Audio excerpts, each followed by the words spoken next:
Hello guys, তো সকালবেলা ঘুম থেকে উঠেই ফার্স্ট দেখছি যে আমাদের কালী পুজোর পুরো প্যান্ডেল অলমোস্ট ডান। আর সবাই জোর কদমে কাজেও লেগে গেছে। আমি একটু ঘুম থেকে উঠতে লেট করেছি।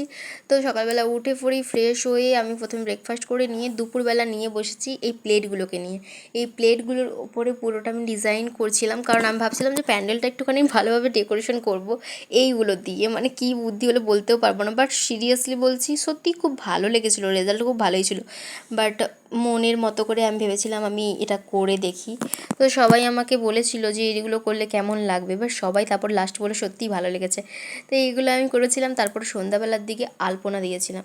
বেসিক্যালি আমার এই আলপনাটা এতটা ভালো লেগেছে, যেহেতু আমি ভালো আলপনা করতে পারি না, তাই যেটুকু করতে পেরেছি সেটাতে আমার খুব ভালো লেগেছে। এগুলোও করেছি। তো এইখানে বসবে আমাদের মা, আর চারিদিকে এই প্লেটগুলো আমি লাগিয়েছি এইভাবে। তো বেসিক্যালি তারপর আমরা আজকে যেহেতু সবাই বলেছে ভূত চতুর্দশী, তো ভূত চতুর্দশীতে নাকি 14টা প্রদীপ জ্বালতে হয়, এটা একটা রিচুয়াল। তো সেই রিচুয়াল অনুযায়ী 14টা প্রদীপ জ্বালিয়েছিলাম। 14টা প্রদীপ জ্বালানোর পরে চারিদিকে প্রদীপগুলো রেখেছি। কালকে যেহেতু কালী পুজো, কালকে আমি তোমাদের সাথে ভিডিও শেয়ার করব, তোমরা ভিডিওগুলো দেখো। তো এখন বাই বাই, দেখা হচ্ছে নেক্সট কোনো ভিডিওতে। Good night.